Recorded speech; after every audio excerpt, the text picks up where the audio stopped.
এটি আজ থেকে 15 বছর পরের একটি গল্প, যখন সূর্য থেকে একটি বিশাল বিস্ফোরণ সোলার ফ্লেয়ার সংঘটিত হয়েছিল, যা ওজোন স্তরকে ধ্বংস করে দিয়েছিল। এর ফলে পৃথিবীর ভারসাম্য সম্পূর্ণরূপে বিঘ্নিত হয়ে যায় এবং সূর্যের ক্ষতিকর অতিবেগুনি রশ্মি পৃথিবীর তাপমাত্রাকে 66 ডিগ্রি সেলসিয়াস পর্যন্ত বাড়িয়ে দেয়। এতে অধিকাংশ মানুষ, গাছপালা এবং প্রাণী বিলুপ্ত হয়ে যায়। এখন আমরা একজন মানুষকে দেখি, যিনি প্রতিরক্ষামূলক পোশাক পরে ধুলোর ঝড়ের মধ্যে সম্ভবত খাবারের সন্ধানে ঘুরছেন। তখন তার কবজিতে থাকা একটি মেশিন তাকে সতর্ক করে যে এখানে রেডিয়েশনের মাত্রা খুব বেশি। এরপর তিনি তার কুকুরের মতো দেখতে একটি রোবটের সাথে একটি পরিত্যক্ত দোকানে প্রবেশ করেন, যেখানে তিনি একটি মানুষের লাশ দেখতে পান। কিন্তু তিনি তা উপেক্ষা করে এগিয়ে যান এবং দেখেন যে দোকানটি ইতিমধ্যে লুট হয়ে গিয়েছে। তবুও তিনি কিছু কুকুরের খাবারের প্যাকেট খুঁজে পান। সেগুলো দেখে তিনি বলেন, মনে হচ্ছে আজ কেউ খুব বেশি খুশি হবে। তারপর তিনি দোকানের দেয়ালে একটি চিহ্ন তৈরি করেন, যা থেকে বোঝা যায় যে তিনি এখানে এসেছিলেন। তারপর তিনি তার ট্রাক নিয়ে শহরের দিকে এগিয়ে যান এবং পথে দাঁড়িয়ে থাকা গাড়িগুলোকে ধাক্কা দিতে দিতে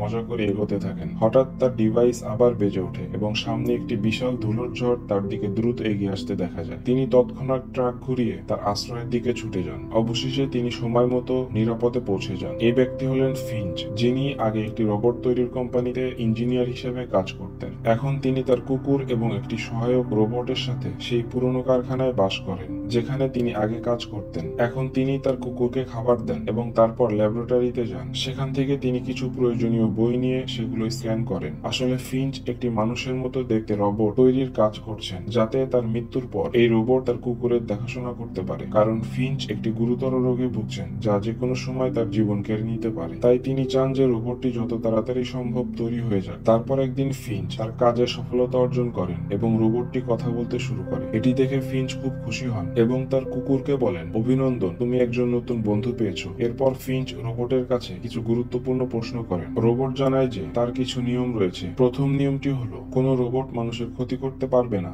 বা কোনো কারণে মানুষের আঘাতের কারণ হবে না। ফিঞ্চ বলেন, ঠিক আছে, এবার আমাকে আরেকটি নিয়ম বলো। রোবট জানায় যে যদি ফিঞ্চ সেখানে উপস্থিত না থাকেন, তবে সে কুকুরের সম্পূর্ণ দেখাশোনা করবে এবং কোনো অবস্থাতেই কুকুরের কিছু হতে দেবে না। এই নিয়মটি ছিল সবচেয়ে গুরুত্বপূর্ণ। প্রশ্ন উত্তর চলতে থাকার সময় হঠাৎ বিদ্যুৎ চলে যায়। ফিঞ্চ ছাদে গিয়ে লাইট ঠিক করেন। তখন তিনি দেখেন যে একটি বিশাল ঝড় তাদের দিকে দ্রুত এগিয়ে আসছে। তিনি নিচে নেমে এসে রোবটকে আবহাওয়া পর্যবেক্ষণ মেশিন ওয়েদার স্টেশনের সাথে সংযুক্ত করেন এবং বলেন, আমাকে আবহাওয়ার সম্পূর্ণ তথ্য দাও। রোবট জানায় যে ঝড়টি আগামী 24 ঘন্টার মধ্যে এখানে পৌঁছাবে এবং এটি খুবই বিপজ্জনক হবে। পরবর্তী 40 দিন পর্যন্ত চলবে। এটি শুনে ফিঞ্চ আরো বেশি চিন্তিত হয়ে পড়েন, কারণ তারা যদি এখানেই থেকে যায় তবে হয়তো বাঁচতে পারবে না। তাই তিনি সিদ্ধান্ত নেন যে এখান থেকে বেরিয়ে যেতে হবে। তারপর তিনি মানচিত্রটি মনোযোগ দিয়ে দেখেন এবং মনে করেন যে পশ্চিম দিক অর্থাৎ ওয়েস্টে তাদের জন্য সবচেয়ে উপযুক্ত হবে। তিনি তার কুকুরকে বলেন, আমরা সান ফ্রান্সিসকো যাব। যদি ভাগ্য সহায় হয় তবে সেখানে হয়তো খাবার আর থাকার জায়গা পেয়ে যাব। তখনই ফিঞ্চের নাক দিয়ে রক্ত পড়তে শুরু করে, যা ইঙ্গিত দেয় যে এখন তাকে তাড়াতাড়ি করতে হবে। তারপর তিনি রোবটকে প্রস্তুত করতে থাকেন, কিন্তু ঝড় আসার আগ পর্যন্ত তিনি রোবটে মাত্র 72% তথ্য ঢোকাতে পারেন। অর্থাৎ রোবটের এখনো পূর্ণ জ্ঞান নেই, তাই তাকে শিখতে হবে। ফিঞ্চ তাকে হাঁটতে শেখান। ফিঞ্চ যেভাবে হাঁটেন রোবটও তার অনুকরণ করে। তারপর ফিঞ্চ খাবার দাবার ওষুধপত্র নিয়ে তার ভ্যানে পৌঁছান এবং তারা সান ফ্রান্সিসকোর উদ্দেশ্যে রওনা দেন। ফিঞ্চের ভ্যানটি একটি বিশেষ ধরনের মডিফাইড ভ্যান, যা বাইরের তাপ এবং রেডিয়েশনের থেকে নিরাপদ থাকে। এখন তারা সফরের মজা নিতে নিতে এগিয়ে যায়। পথে রোবট খালি শহরগুলো দেখে জিজ্ঞাসা করে, সবাই কোথায় গিয়েছে? ফিঞ্চ উত্তর দেয়, এটা একটা লম্বা গল্প, পরে কখনো বলবো। তারপর ফিঞ্চ একটি নিরাপদ জায়গা দেখে গাড়ি থামায় এবং রোবটকে বলে, চলো, তোমাকে অনেক কিছু শেখাতে হবে। এরপর তারা খাবারের খোঁজে একটি পুরনো থিয়েটারের ভেতরে যায়, যেখানে তাদের কিছু পপকর্ন মেলে। ফিঞ্চ সেগুলো নিয়ে বাইরে আসে এবং প্লেটে রাখতেই পপকর্নগুলো নিচ থেকে লাফাতে শুরু করে। আসলে ফিঞ্চ রোবটকে দেখাতে চেয়েছিল যে বাইরের তাপমাত্রা কতটা বেশি। তখনই তারা দেখে যে একটি বিশাল ঝড় তাদের দিকে এগিয়ে আসছে। ফিঞ্চ তৎক্ষণাৎ সেখান থেকে বেরিয়ে যায়, কিন্তু শীঘ্রই বুঝতে পারে যে ঝড়ের গতি খুব বেশি এবং তারা পালিয়ে বাঁচতে পারবে না। তাই তিনি ভ্যানটিকে এক পাশে রেখে তাকে রক্ষা করার জন্য চারপাশে পেরেক ঠুকে কেবল দিয়ে বেঁধে দেন। রোবটও তার কাজে সাহায্য করে এবং ঝড় আসার আগে তারা ভ্যানটিকে পুরোপুরি মজবুত ভাবে বেঁধে দেয়। ঝড় এত তীব্র হয় যে ভ্যানটি হাওয়ায় উঠতে শুরু করে। অনেকগুলো দড়ি ছিঁড়ে যায়, কিন্তু ভাগ্যক্রমে তারা বেঁচে যায়। ঝড় থামার পর ফিঞ্চ বাইরে আসে এবং দেখে যে ভ্যানের একটি টায়ার নষ্ট হয়ে গিয়েছে। এটি দেখে সে খুব চিন্তিত হয়ে পড়ে, কারণ তাদের কাছে আরেকটি টায়ার ছিল, কিন্তু তা বদলানোর জন্য জ্যাক ছিল না। তখন রোবট ফিঞ্চের সাহায্যে এগিয়ে আসে এবং তার একটি হাত দিয়ে ভ্যানটিকে উপরে তুলে ধরে, যার ফলে ফিঞ্চ সহজেই গাড়িটির টায়ার বদলাতে পারে। রোবটের সাহায্য পেয়ে ফিঞ্চের খুব ভালো লাগে। সে বলে, আজ তুমি অনেক ভালো কাজ করেছো, তাই আমার মনে হয় তোমার একটা নাম দেওয়া উচিত। ফিঞ্চ তাকে জেফ নাম দেয়। তারপর তারা সেই রাতে সেখানেই থেকে যায়। ফিঞ্চ তার স্যুট ঠিক করে এবং জেফকে কিছু গুরুত্বপূর্ণ বিষয় শেখায়। পরের সকালে সূর্য ওঠার সাথে সাথে ভ্যানের ছাদে লাগানো সোলার প্যানেলগুলো নিচ থেকে খুলে যায়। তখনই ফিঞ্চের ঘুম ভাঙে এবং সে দেখে যে জেফ কুকুরের নকল করছে। ফিঞ্চ বলে, সকাল সকাল এত শব্দ করো না। জেফ বলে, আমার মনে হয় কুকুর আমাকে পছন্দ করে না। ফিঞ্চ উত্তর দেয়, এমন নয়, আসলে সে এখনো তোমার উপর ভরসা করতে পারেনি। এখন ফিঞ্চ তার পরবর্তী সফরের জন্য রওনা দেয়। অনেক দূর যাওয়ার পর হঠাৎ তার শরীর খারাপ হতে শুরু করে। যখন জেফ গাড়ি চালানোর কথা বলে, ফিঞ্চ বলে, না, তুমি তো গতকালই জন্মেছো। তারপর ফিঞ্চ ভ্যানটি একটি নতুন রেস্তোরাঁর সামনে থামায় এবং বলে, আমার একটু বিশ্রাম দরকার, তুমি এখানে থেকে ভ্যানের দেখাশোনা করো। এরপর সে ভ্যান থেকে নেমে রেস্তোরাঁর ভেতরে চলে যায়, যেখানে তার প্রচন্ড কাশি শুরু হয় এবং মুখ দিয়ে রক্ত বেরোতে থাকে। জেফের আওয়াজ শুনে পুরো তার কাছে চলে আসে।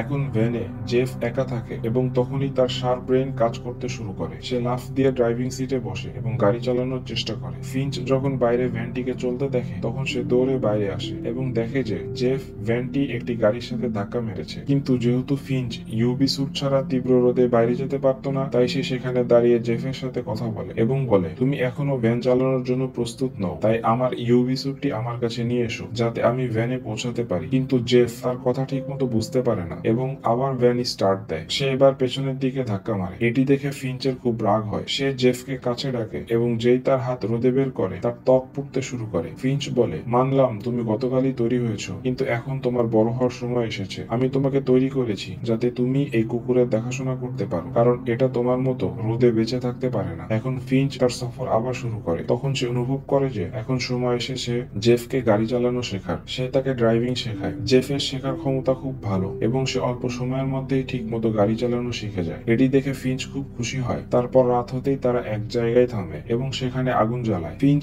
সেখানে বসে তার পুরনো দিনগুলোর কথা মনে করে। সে জেফকে বলে, দেখো আকাশ কত সুন্দর লাগছে, এখন আর আরোরা বোরিয়ালিস দেখতে আলাস্কা যাওয়ার দরকার নেই। তখন জেফ ফিঞ্চের কাছে প্রশ্ন করে, যদি সূর্যের আলো এত বিপজ্জনক হয়, তাহলে আমরা রাতে সফর করি না কেন? ফিঞ্চ তাকে বোঝায়, রাতে চলাও বিপদগম, কারণ রাতও নিরাপদ নয়। কিছু মানুষ এখনো বেঁচে আছে, তারা দিনের বেলা লুকিয়ে থাকে এবং রাত হলে বেরিয়ে এসে অন্যদের উপর হামলা করে। তারা আমাদের মেরে আমাদের খাবার আর জিনিসপত্র ছিনিয়ে নিতে পারে, তাই আমরা তাদের উপর ভরসা করতে পারি না। বাইরে খুব ঠান্ডা ছিল, তাই ফিঞ্চ ভ্যানের ভেতরে ঘুমাতে চলে যায় আর জেফ তখনও বাইরে আগুনের পাশে বসে থাকে। পরের সকালে ভ্যান থেকে কাশির আওয়াজ আসে। জেফ ভেতরে গিয়ে দেখে ফিঞ্চ বমি করছে এবং তার অবস্থা খুব খারাপ হয়ে গেছে। সে তার সাহায্য করার চেষ্টা করে এবং একটি ভেজা কাপড় তার কপালে রাখে। যদিও ফিঞ্চের ডাক্তারের প্রয়োজন ছিল, কাছাকাছি কেউ ছিল না, তাই জেফ ভ্যান চালিয়ে সফর এগিয়ে নিয়ে যায়। কিছুক্ষণ পর তারা একটি শহরে পৌঁছায় যা পুরোপুরি জনশূন্য ছিল। জেফ ভ্যান থামায় এবং দেখে ফিঞ্চ গভীর ঘুমে আছে। তারপর সে কুকুরের মতো দেখতে রোবটের সাথে ভ্যান থেকে বেরিয়ে প্রয়োজনীয় জিনিসের খোঁজে একটি হাসপাতালে যায়, যেখানে তাকে কিছু ঔষধ আর একটি জ্যাকেট মেলে। ইতিমধ্যে ফিঞ্চের ঘুম ভাঙলে সে দেখে তার দুটি রোবটই সেখানে নেই।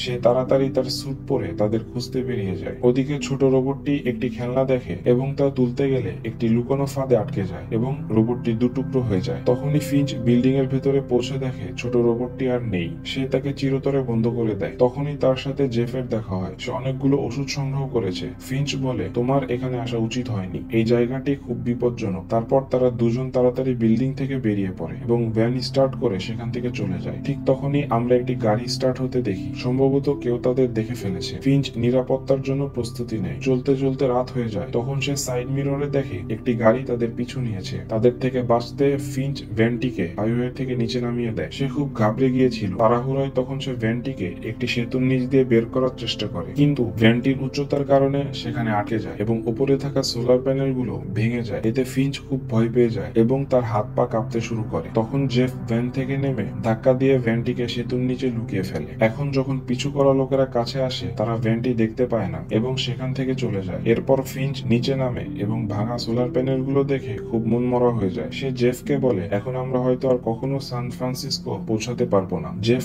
বলে, তুমি এভাবে হাল ছেড়ো না, আমার তোমার উপর ভরসা আছে, আমরা অবশ্যই গোল্ডেন গেট ব্রিজে পৌঁছে যাব। এরপর ফিঞ্চ তাকে একটি গল্প শোনায়। সে বলে, যখন পৃথিবীতে সূর্যের বিপজ্জনক রশ্মি পড়েছিল, তখন যারা বেঁচে ছিল তারা চারদিকে লুটপাট শুরু করে দেয়। আমিও খাবারের খোঁজে একটি মলে গিয়েছিলাম, কিন্তু সেখানে আগেই সবকিছু লুট হয়ে গিয়েছিল। তবুও ভাগ্যক্রমে আমি সেখানে নুডলসের একটি প্যাকেট পাই। তখন তখনই সেখানে একটি 9 বছরের মেয়ে তার মায়ের সাথে আসে। তাদের কাছে প্রচুর খাবার ছিল, কিন্তু মেয়েটির হাতে একটি বন্দুক ছিল। আমি ভয়ে লুকিয়ে পড়ি এবং তাদের চলে যাওয়ার অপেক্ষা করতে থাকি। তখন একজন লোক গাড়িতে করে সেখানে আসে। সে তাদের কাছ থেকে খাবার ছিনিয়ে নিতে চায়, কিন্তু তারা যখন অস্বীকার করে তখন সে তাদের গুলি করে দেয়। দুজনেই সেখানে মারা যায়। আমি যখন তাদের কাছে যাই তখন একটি আওয়াজ শুনতে পাই। আওয়াজটি মেয়েটির ব্যাগ থেকে আসছিল। ব্যাগ খুলে দেখি তাতে একটি ছোট কুকুরছানা ছিল। ক্ষুধা মানুষকে পশুতে পরিণত করেছিল, কিন্তু আমি একজন ভীতু মানুষ শুধুই দেখতে থাকি। এই গল্প শুনে জেফ চুপ হয়ে যায়। সকাল হতেই তারা আবার সফর শুরু করে। পথে জেফ সেই পোস্ট কার্ড গুলো পড়ে যেগুলো ফিঞ্চের বাবা তাকে পাঠিয়েছিলেন। তখনই হঠাৎ একটি প্রজাপতি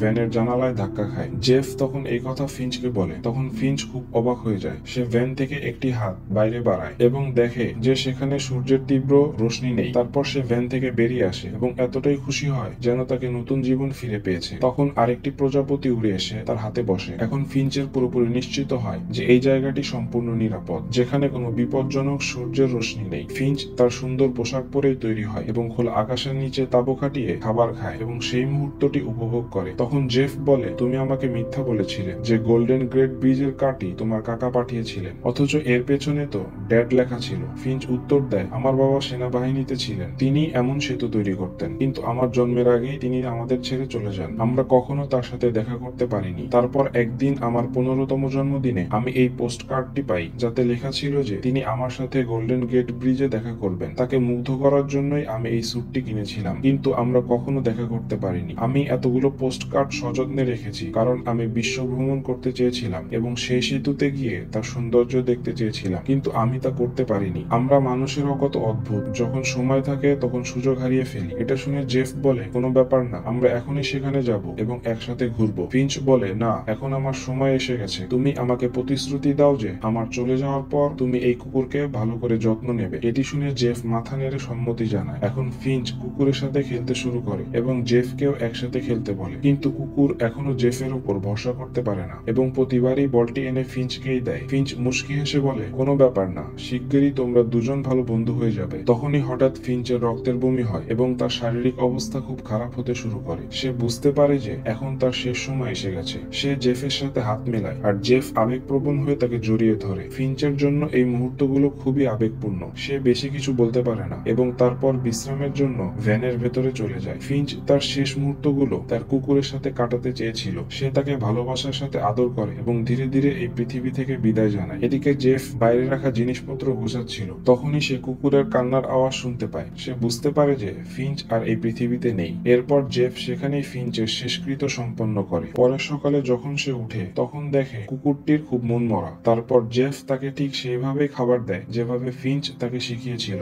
এরপর সে তার সাথে বল নিয়ে খেলতে শুরু করে। ধীরে ধীরে জেফ এবং কুকুরের মধ্যে ভালো বন্ধুত্ব গড়ে ওঠে। এখন জেফ সান ফ্রান্সিসকোর দিকে রওনা দেয়। প্রায় 18 ঘন্টার সফর শেষ করে তারা দুজন গোল্ডেন গ্রেট ব্রিজে পৌঁছায়। যদিও এই সফরে ফিঞ্চ তাদের সাথে ছিল না, যে সবসময় এই সেতুতে আসতে চেয়েছিল। এখন জেফ এবং কুকুরটি সেতুর উপর দাঁড়িয়ে সেখানকার সৌন্দর্য উপভোগ করে। জেফ ফিঞ্চের স্মৃতির উদ্দেশ্যে সেই পোস্ট কার্ডটি সেতুতে আটকে দেয়, যেখানে তাদের তিনজনের একটি স্কেচ আঁকা ছিল। এখন তার চোখ পড়ে আরেকটি নোটের উপর। তাতে একটি মেয়ের নাম এবং একটি ঠিকানা লেখা ছিল। সাথে লেখা ছিল, আমরা নিরাপদে আছি, যদি কেউ এই নোটটি পড়ো তবে আমার এই ঠিকানায় চলে আসবে, আমরা মিলিত হব। এরপর জেফ কুকুরকে নিয়ে সেই জায়গার খোঁজে রওনা দেয়, যাতে সে বেঁচে থাকা মানুষদের সাথে মিলে একটি নতুন অধ্যায় শুরু করতে পারে। আর এই সাথেই মুভিটি শেষ হয়ে যায়।